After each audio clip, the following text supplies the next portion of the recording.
one of them today. The first part is what we call internal communications. Internal communications. How many of you drive on the freeways of Houston almost every day, right? Some of you. Some of you who are not raising your hands, God bless you, you don't have to deal with the traffic. But imagine if Houston did not have highways. Oh no. And imagine if as many people lived in greater Houston as do now, and we had no highways. Can you imagine what it would be like getting from one end of the city to the other? It would be impossible. Internal communication is a highway infrastructure within an organization that allows not cars, but in this case, ideas and information and perspectives to work their way from one end of the organization to the other. So in your church here, in your local church, internal communications means that you guys know how to communicate effectively to your pastor, the pastor knows how to communicate effectively to you, you guys can communicate effectively across the ministries. That's called internal communication. We may do that part at another time. Today we're going to focus on what's called external communications. Now external communication, you can only imagine, is what? The church communicating where? Community. Right, outside of itself. You guys know that there's a world outside of this event? Right? That we don't live in a bubble, right? But that we live in the world. Now, many times churches struggle to know how to actually communicate effectively with the world in which they live. So that's what we're going to focus on this morning. It's called external communication. And we're going to answer this question. How do we communicate effectively? I hope some of you are going to be taking notes this morning, because this is not rhetorical information. This is not fluff. This is not the type of thing that you're going to walk out of here and say, oh, that was interesting.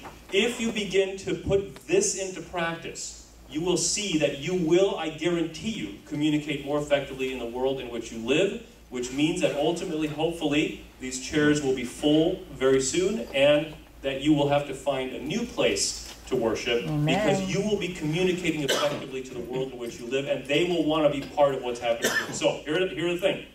Here's the two questions that we have to ask ourselves. Number one, I'm sorry, not the two questions.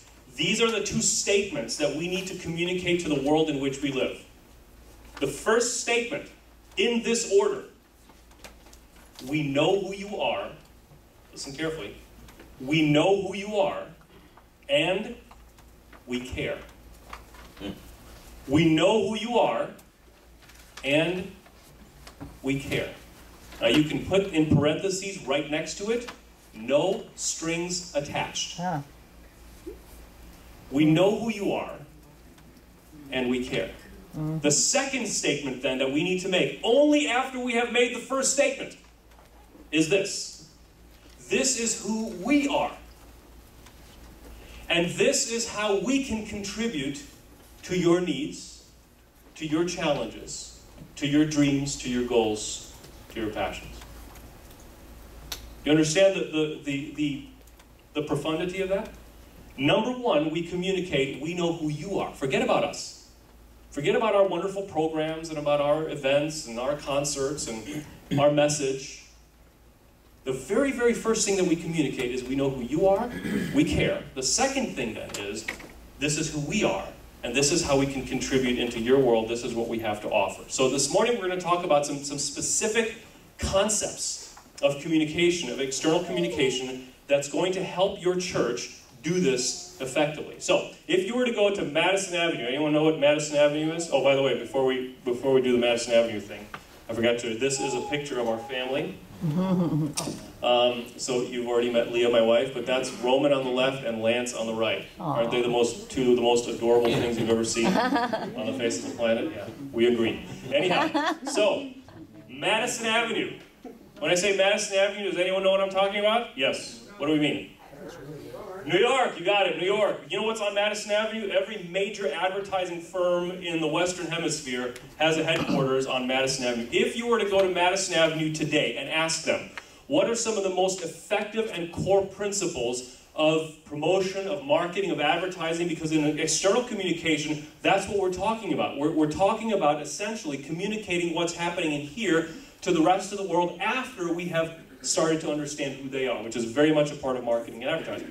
If you were to ask them, what are some of the core elements of what you guys do, why you guys get paid the big bucks, the first thing that they would tell you is reach and frequency. The combination of reach and frequency form one of the pillars of communication theory, one of the pillars of marketing and promotion theory.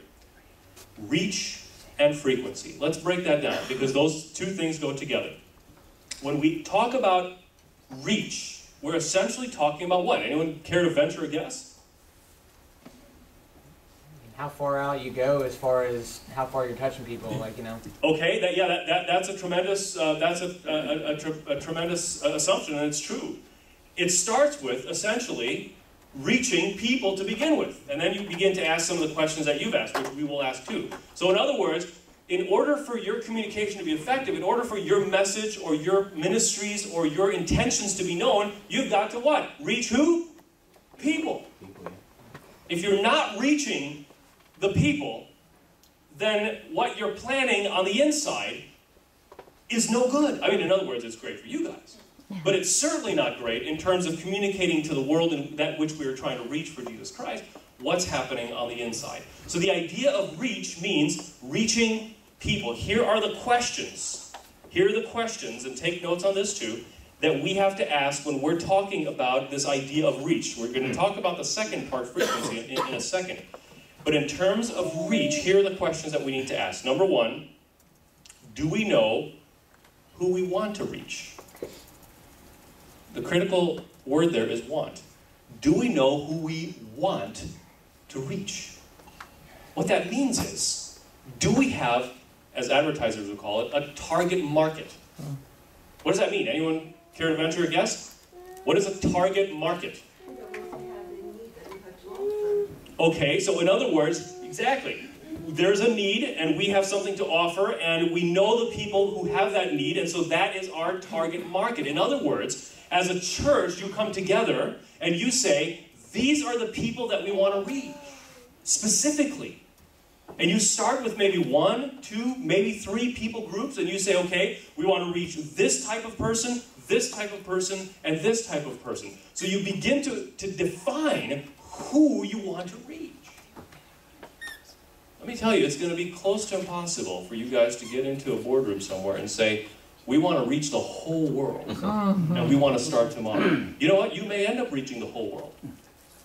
But you start with a specific type of person that you would like to, as a church, focus on with a philosophy, with ministries, with the type of structure you have here in your church. That's the first question. Do we know who we want to reach? The second question, do we know who we can realistically or potentially reach, right? Do we know who we can realistically reach? So let me ask you a question. If you want to reach, for instance, young professionals in Sugar Land, young adults, young professionals in Sugar Land, are you ready for that type of influx of people? Are the structures of your church, is the philosophy of ministry of your church geared toward that particular person? In other words, you as a church have to be realistic about aligning your DNA or your ministry currently with who it is that you want to reach. Here's a second sort of reality check. Does the community in which we reside contain the type of people that we want to reach? Right? Does the community that we reside in contain the people that we want to reach? And so here is where we have to focus on demographics and psychographics. Now, does anyone know what demographics means? Jump in here. Just like what you have as far as like the people around you, what kind of businesses there are, what basically all your infrastructure where you're at. Ethnicity. Right, like a community profile, as it were. Now, demographics are things that you really 99.9% of the time can't change, right? Like ethnicity and height and weight and that. Well, okay, let's leave weight out of that. Demographics are things, are a profile of a person or a community that are to some degree unchangeable. It is partnered, though, with another profile called psychographics. Anyone ever heard of psychographics? Psychographics? Okay, wonderful. We'll learn a new. Psychology is the study of the what? Brain. The brain, the mind, the way the mind works. Psychographics means how people think. The lifestyle choices that they make. Those are not demographics. Those are psychographics. How people think and how they make decisions. that's also a super important part of your community profile. What question are we trying to answer? Can we realistically and potentially reach the people that we want to reach? In other words, are they even in our community? And so this is where we begin to what? Understand our community. What are the ways in which we can do that? Again, open-ended question. In what ways do you think that you can begin to understand your community? Throw something out there. Looking at the demographics, looking at the profile of who's here in Sugar Land. Okay, looking at statistics and other demographics, looking at numbers on paper. Anyone else? Talk to them. Talk to them, right? In other words, engage in conversation and so on and so forth. Yes? No, I was thinking that here in Sugar Land there is a population of Spanish-speaking people where basically, I mean, Mexicans and they're Catholics, the majority. So that would be an issue. And the others, a lot of Orientals that I don't know really what kind of religion they practice. So I guess that Sure. it shrinks the people that we can target. Perhaps. How did you find out this information? How did you come to kind of put this profile together? Well, just because it's not that I assume, I know that Spanish people go for Catholics, the majority. Sure, of sure. Spanish people here that. So by observation, we can say. You've observed your community, and also you're bringing in experience. Right. Right? Okay. All right. So I think we've come to a consensus that there are numerous ways in which you, as a church, and individuals and believers in this church can begin to know your community. Now, here's an interesting thing. Be careful not to make assumptions from the beginning. In other words, almost go about it like a discoverer or explorer would. To say, okay, I really want to know who I'm surrounded by. And then begin that process of discovery by talking to them. By what? By frequenting the businesses in the area that you'd like to focus on. This is a very, very important thing because, my friends, listen very carefully.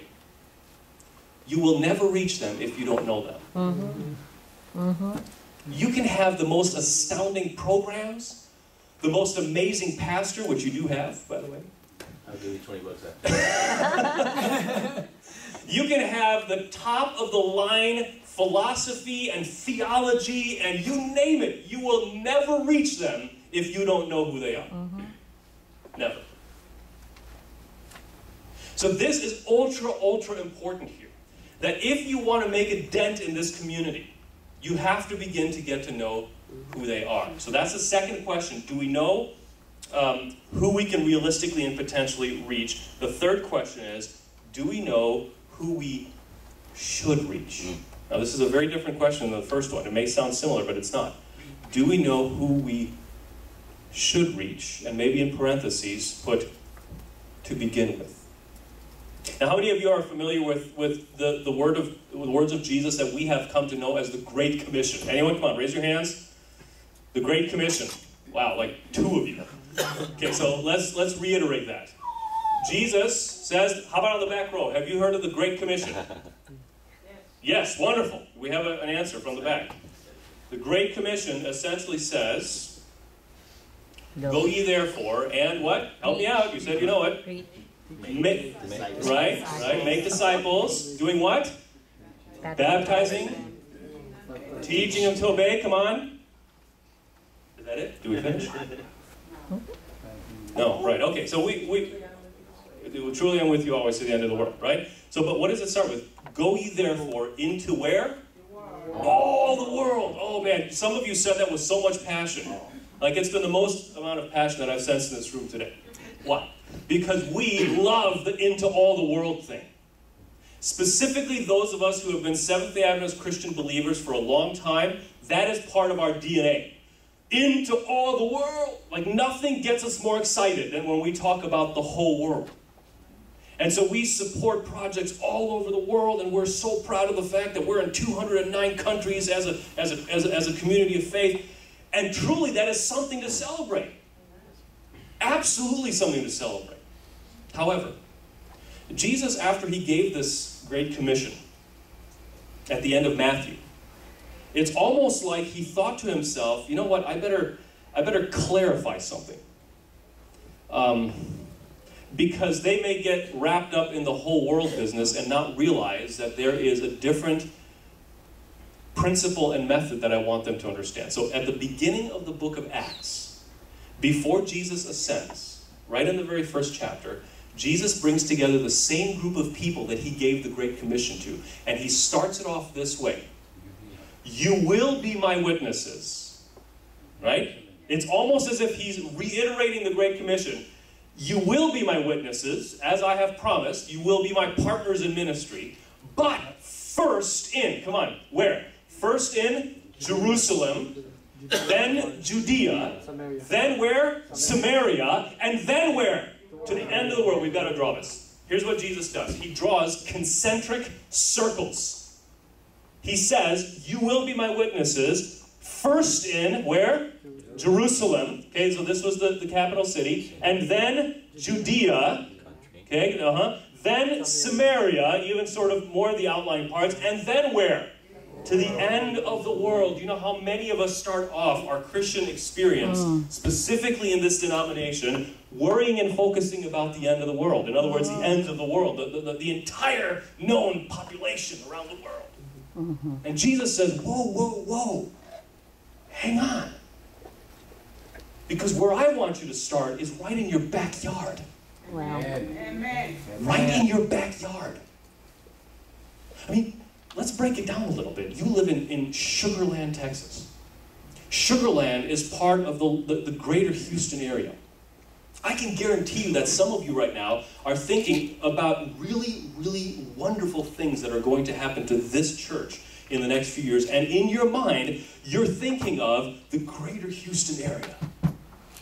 We could become a monstrosity of ministry right here in the greater Houston area. Some of you are even sort of thinking a little bit smaller than that, and you're thinking Sugar Land, right? The entire blossoming and popular city of what? Sugar Land. We could reach the entire city of Sugar Land. And yet Jesus says, you know what? Let's break down the microcosm a little bit, right? So maybe this is greater Houston. Not the end of the world for you guys. This is greater Houston. And maybe Samaria and Judea are more of the entire Sugar Land. What then is Jerusalem? Your family, your neighborhood. Okay, that's right. There are two different ways that we can look at Jerusalem. The first way that we can look at Jerusalem is exactly what you guys said. So we have people living here, here, here, here, and there. So essentially, in a very small radius around where you live are hundreds, if not thousands of people. People who are struggling every day with the issues and the complexities of being what? Human. People every day who are looking for greater purpose. People every day who are looking for God. People every day who have been disillusioned with their religious experience. They are everywhere, and they are all around you, whether you live in an apartment complex or whether you live in a neighborhood. They are all around you. Your Jerusalem is right here in a very, very small radius around your house. Now, we can also say that that involves maybe the small radius of influence in your place of work. Or if you're a student, the students and the professors that are around you. So here we're talking about more of a personal Jerusalem. The second way to look at Jerusalem is corporately as a body, because in the end, you guys are trying to form a church and build a presence here in Sugar Land, correct? Am I correct in assuming that? Yes. So we also have to talk about our Jerusalem as a what? As a local church. Here, then, we say the epicenter is where we gather and where we worship, where people see cars pulling into the parking lot every Saturday morning and maybe a couple of other times throughout the week, and they wonder to themselves, what are they wondering? What is that? What's going on in there? So what we're trying to do as a church is we're trying to impact the immediate community around us. Forget for a moment about the entire city of Sugar Land. You'll get there. You'll get there. But you begin to say, what about the 2-mile radius right around our church? It doesn't have to be 2 miles, but that's kind of where I've landed.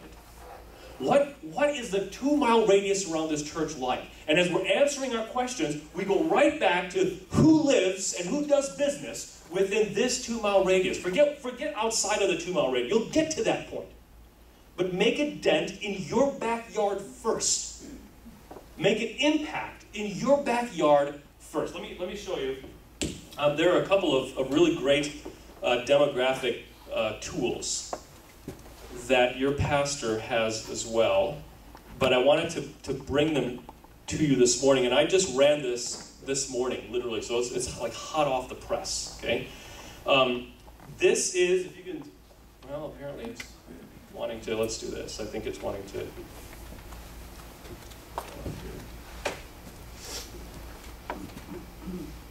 Okay, so let's take a look at it. This is, look, your church, your address, a 2-mile radius. This organization provides us, before we go into it, this organization provides us with some incredible insight into who the people are. Remember what I said, you will never reach them if you don't know who they are.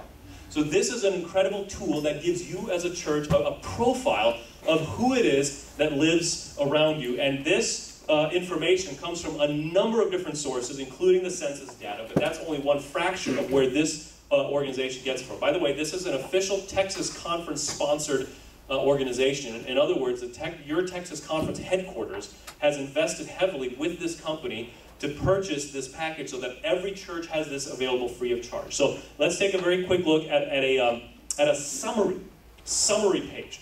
So here is where you have a demographic profile of just the 2-mile radius around this church.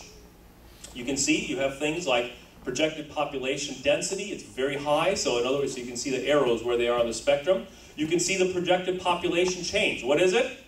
High growth. Is that good news for you? Yes. Is it good news for the gospel of Jesus Christ? Yes. Absolutely. High growth in this 2-mile radius around this church. Population highly dispersed. That means what? There's a lot of room for growth in this area. A lot of empty fields here, there, and everywhere, right? Then diversity, somewhat high. Let's go down to, let's go down to faces of diversity. Lifestyle group. Do you see what it says there? What kind of families? Affluent. I want to hear you say it. What kind of families? Affluent families. Let me ask you a question. Do you have ministries and messages designed to speak the language of affluent people? If you don't, then the people in this 2-mile radius, statistically speaking, are going to be speaking a different language. Affluent families are what you are surrounded by. Okay, non-Anglo population, extremely high. Again, excellent news, because this is a very diverse group, and as I'm looking out right now, you are already a very diverse group and a diverse congregation. So you can see here the fastest growing ethnic group of Asian folks and generation, millennials. Millennials. The millennials are part of the group that are, statistically speaking, the largest group here, ages 11 to 30. That's how you define millennials. So you have people in their 20s. Those are like young adults. Are you ready to reach young adults in this 2-mile radius? Right? Okay, so we can go high. Family structure, very traditional, which means what? What does a very traditional family structure look like? Mom, dad. Mom, dad. Mom, dad, what else? 2.2 kids. 2.2. Have you ever seen the 0.2 of a kid? I know I haven't, but you know, the 0.2. And then what else? A yellow lab, a white picket fence, the goldfish in the bowl. That's what you have. A very traditional family structure. I'm sorry, I just realized that some of you may not even be able to see this.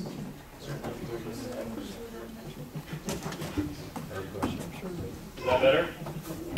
Okay. Education. Somewhat high, right? So in other words, you have people that are fairly educated. So again, how do your ministries and how do the messages that come out of this local church reflect what we see here? I think that's the bulk of what I wanted to show you here. Faith receptivity, right? Somewhat high, which means that people here are you know, they're willing to be receptive to faith. Financial support potential, extremely high. Right? Have a religious preference, somewhat high. Do you know what this means? They have a religious preference already. So that if you are to invite them into your community of faith, do you think that it would be a good idea to be critical of their No. community of faith? Let me ask you again, Seventh-day Adventist Christians. If we want to truly reach them by telling them that we love them, do you think that it makes any sense to be hypercritical of their No. community of faith and where they've come from a religious background? No. No, it doesn't.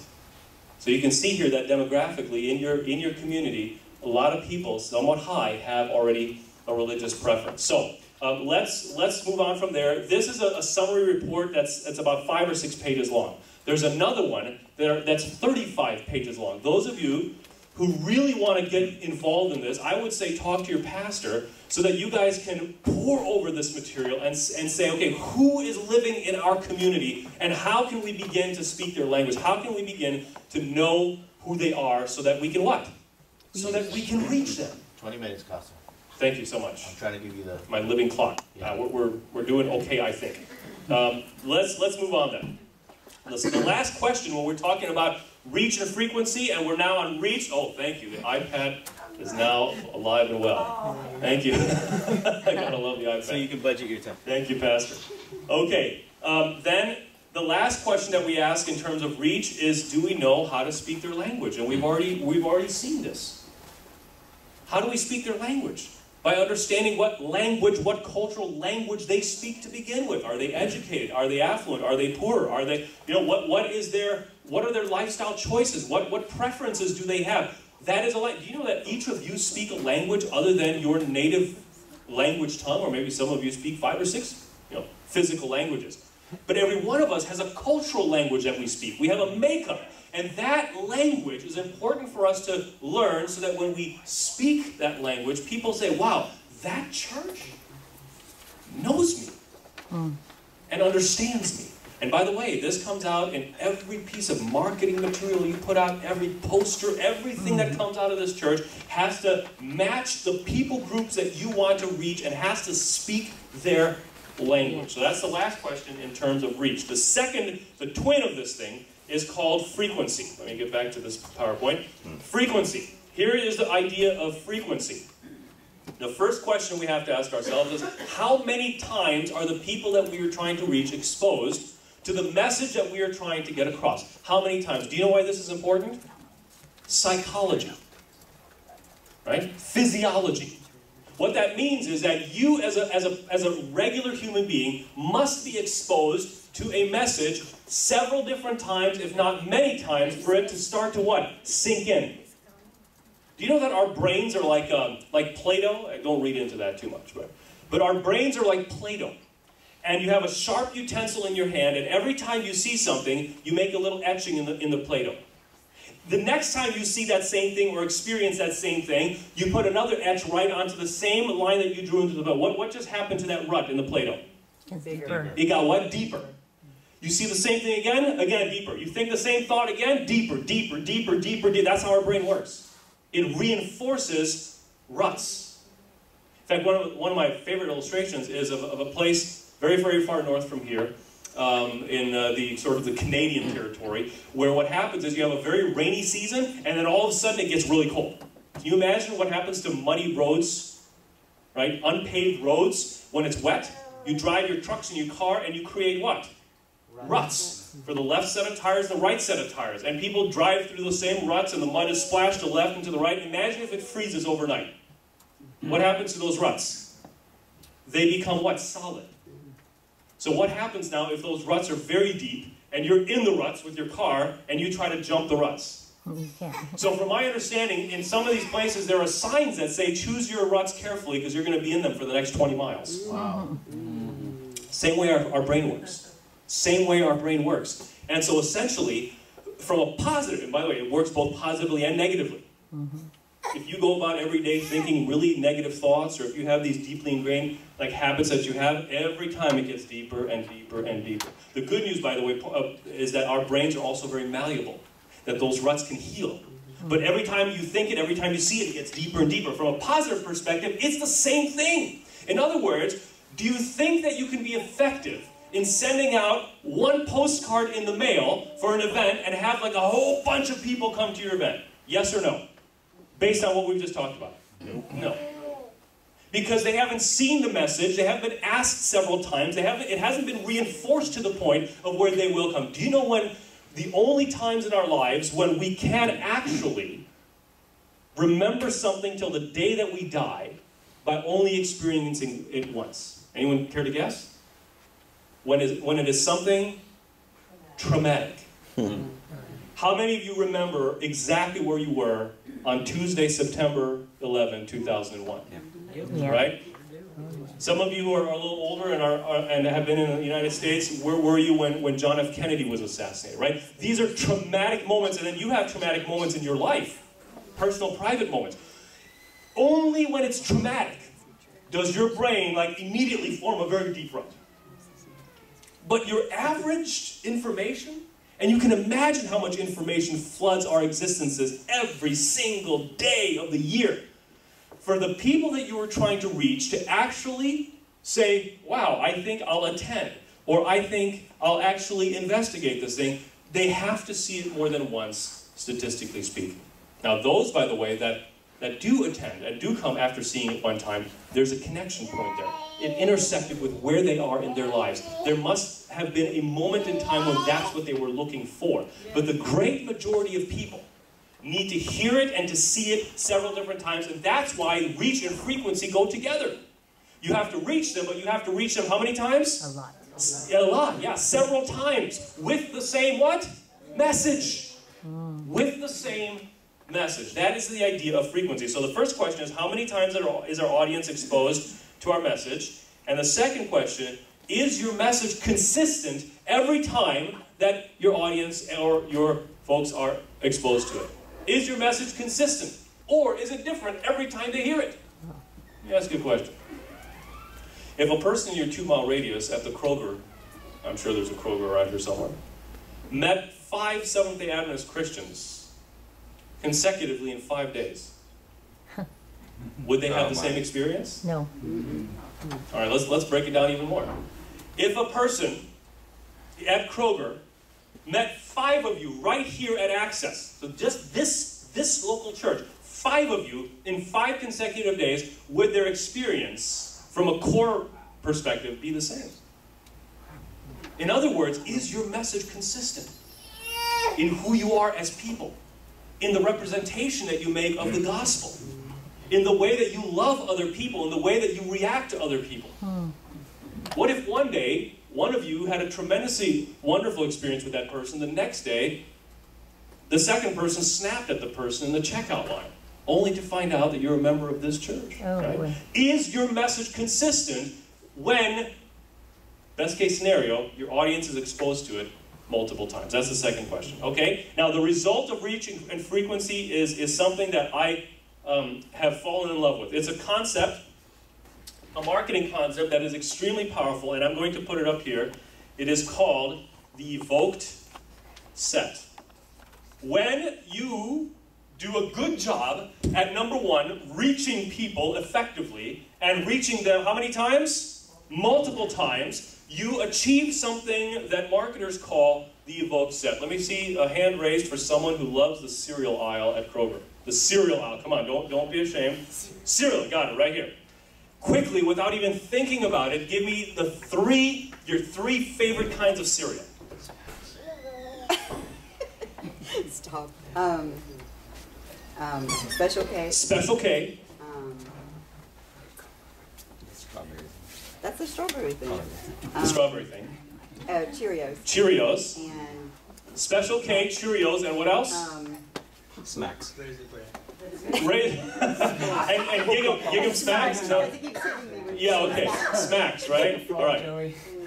Smart. That was a partnership, There you go. yeah, combination there. What happened there is, without even thinking about it, actually you guys thought a little bit about it, you came up with your evoked set for cereal. What that means is, do you know how many different kinds of cereal there are these days?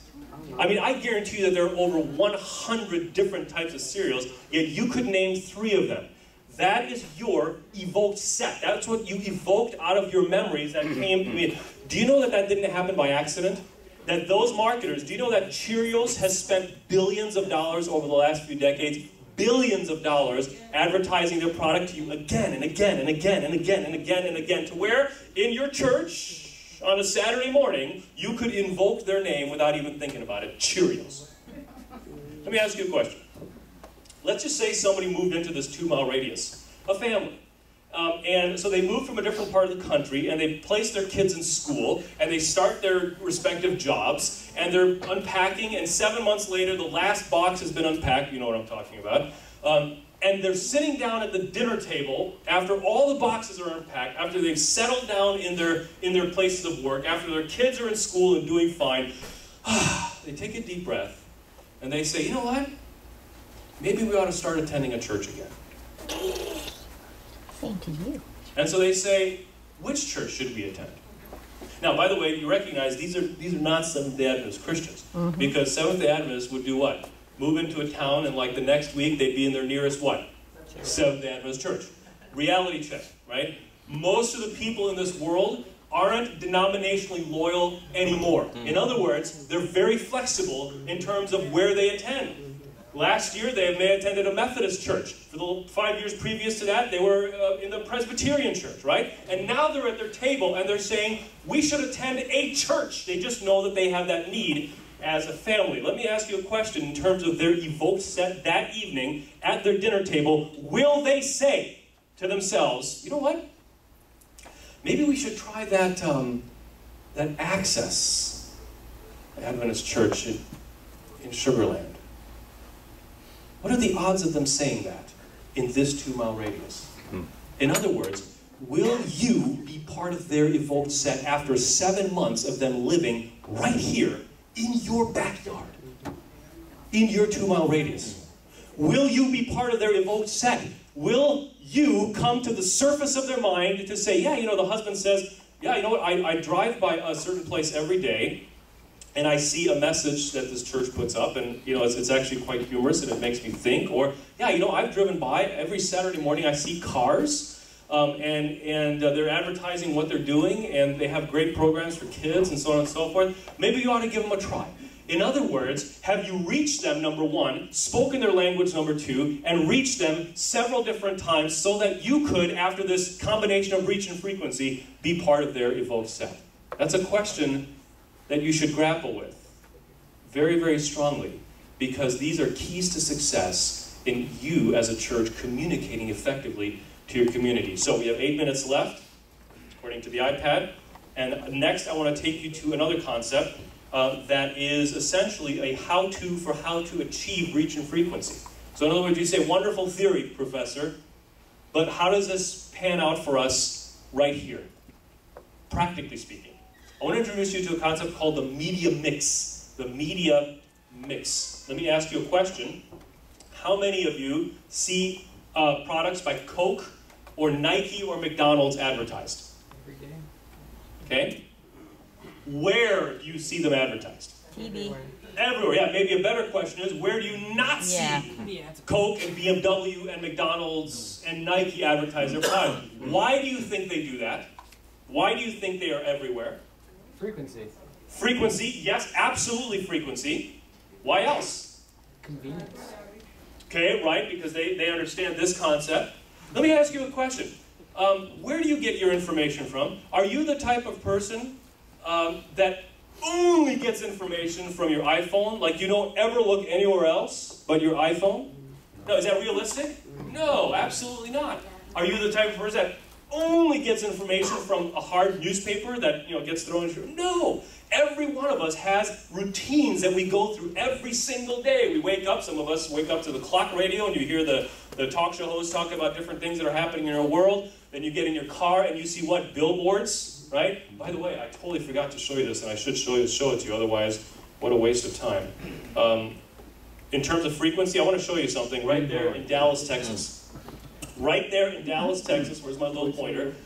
Downtown, this is the I-30. Downtown is right over there. So if we were to take the corner, you would see the skyscrapers literally right there. So this essentially was on a weekend morning, because normally this is essentially bumper to bumper, Leah can attest to this, bumper to bumper. Now, I want you to see this first billboard. This is for a Samsung phone, a Galaxy phone. What's the next one? Samsung. Identical. The next one, what you can't see, is it's identical. It's a Metro PCS that got smart and is advertising the very same thing that these two are advertising, only that they're offering service for these two Galaxy phones with the same Galaxy phone on this third one. Boom, boom, boom, right in a row. That was up probably for the bulk of a year, if you can imagine that. The bulk of a year. Yes. I actually have a great example too. If anybody's been down to Florida to the south of the border, they have like billboards for like 100 and something miles, but just all the way up to the south of the border. If anyone's been there, it's pretty awesome just to see how much frequency they put between that the state lines just to get to that one place. One place, that's right. The frequency. It's the same thing. You almost So feel like you have to go. yeah. It's like Buc-ee's. Drawn to it, It's right? like Buc-ee's. It's like Buc-ee's. That was my second example. There's Buc-ee's, but we won't go into Buc-ee's because we're out of time. Okay. And so essentially, this is what we call the media mix.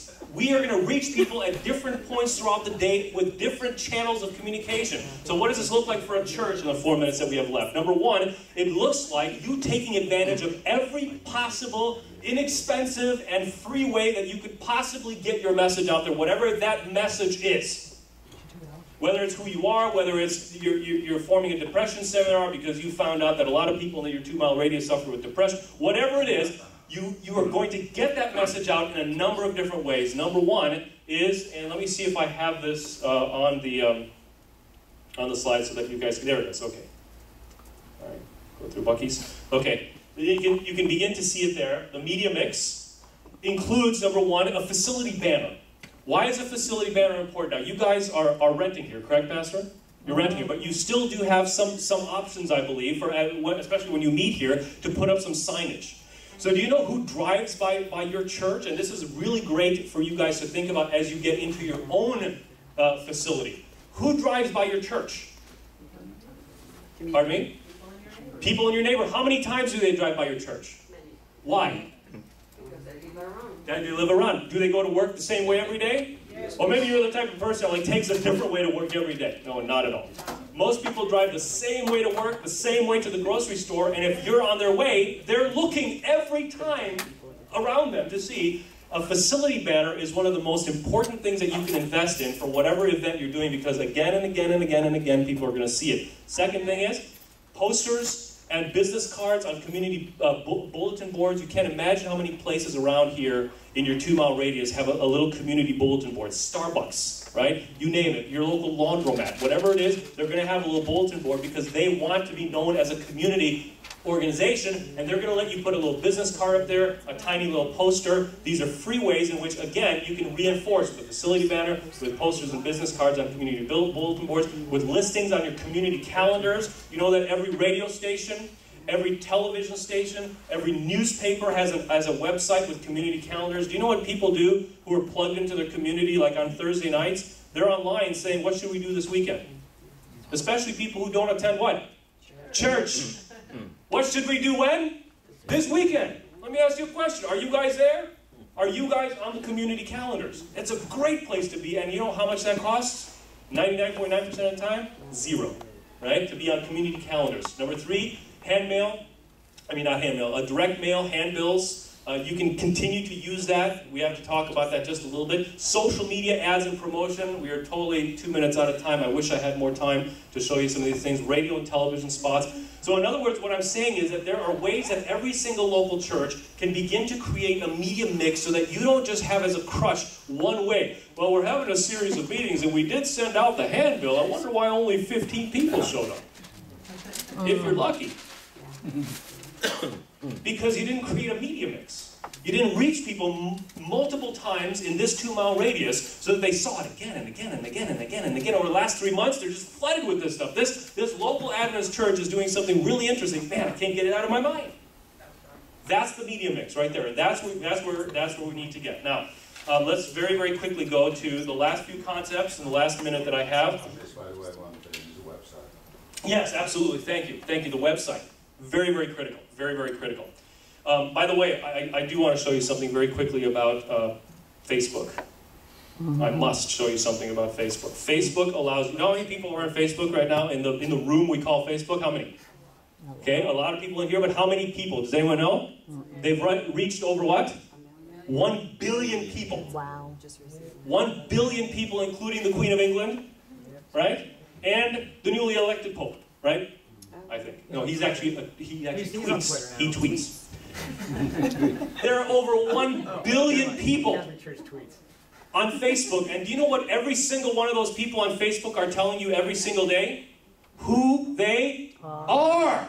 We do it because we volunteer it. Right? In other words, sometimes we fill out our profile and we say, this is who we are. I like this and I like this. This is my interest. These are the books that I read. This is the music that I read. This is a marketer's heaven. Do you think that Facebook, at the end of the day, they go out for coffee and they say, isn't it great that we've formed this warm, fuzzy community of 1 billion people around the world, and they're sharing their pictures of their grandchildren, and they're Instagramming, cool clouds, the picture. No! You know what they're saying at the end of the day at Facebook headquarters? Cha-ching. You know why? Because what they're generating with Facebook is marketing data, and they sell that marketing data to anyone who wants to buy. Now, don't be afraid. They're not attaching your name to it, right? They never say, Joey is this type of person, and this is what he buys. It's never associated with your name. It's just a statistic. But what Facebook offers is a way to get directly to you. So Facebook says to a marketer, hey, would you like to get this message to this person? We can do it. We won't tell you who the person is, but we will take your message and hand deliver it for you. Wouldn't you as a church want to take advantage of that? I want to show you something very quickly.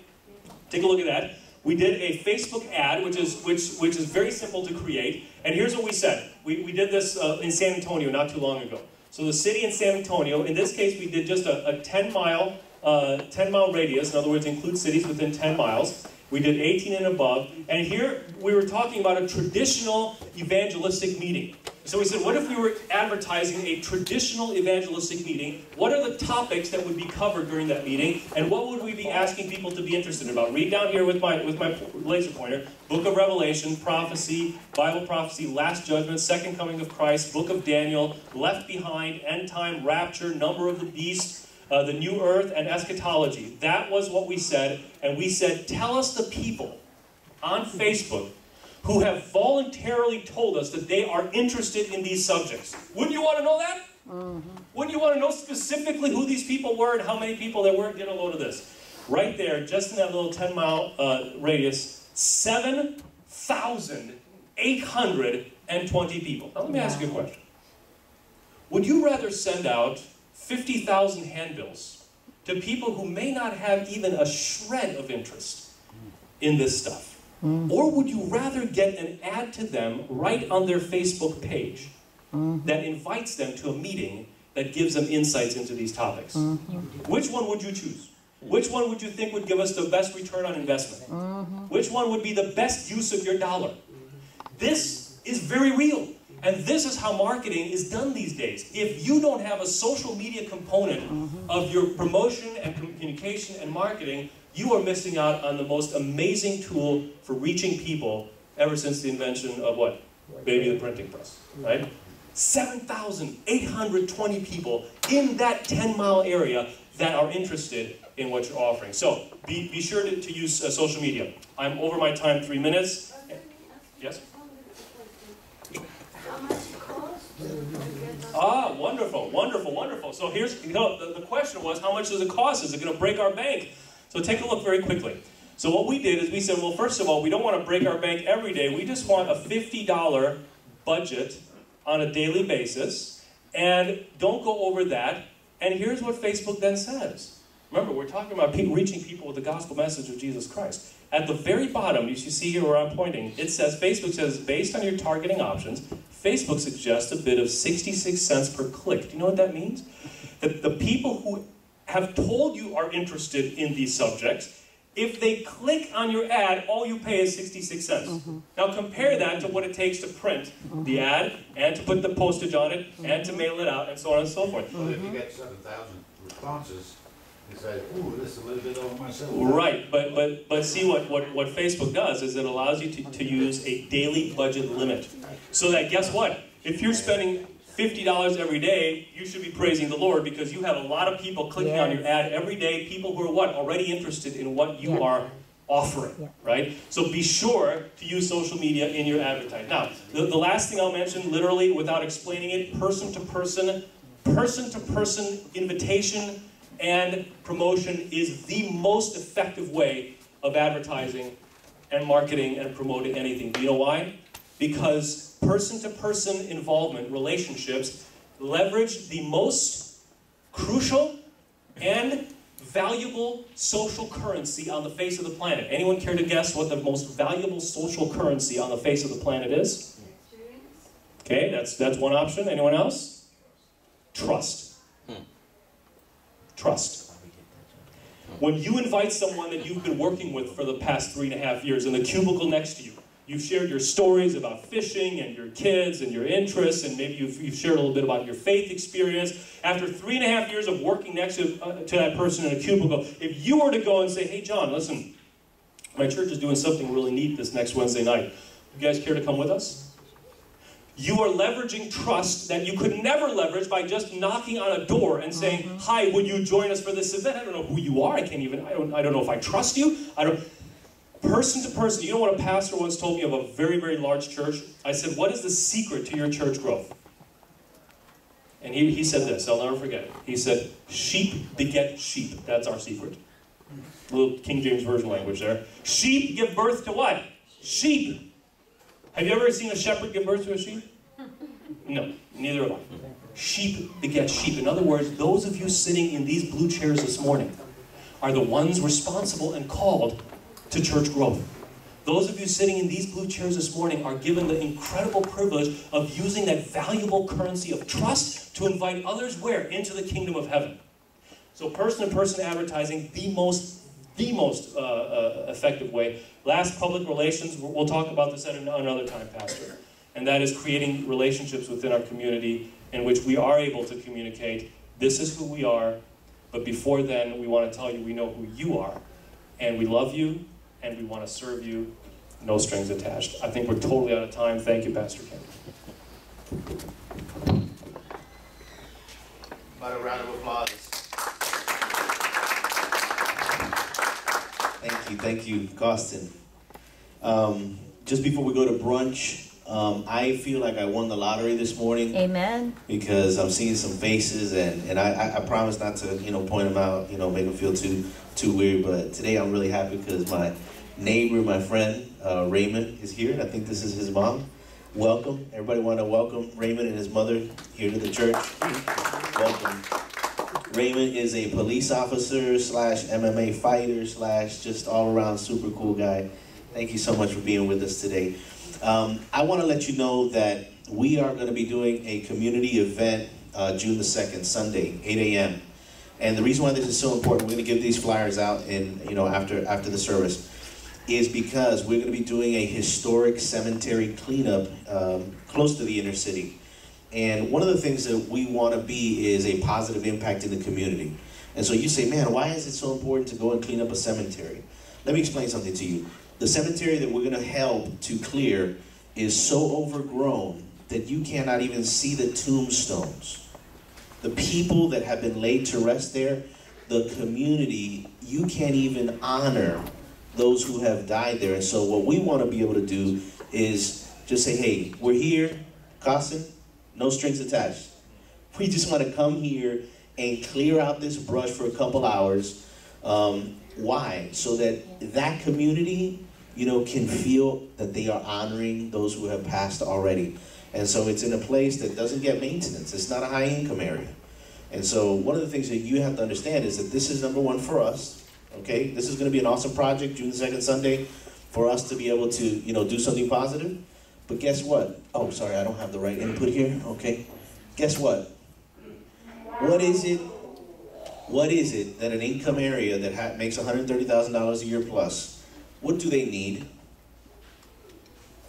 Can you give them anything that they need?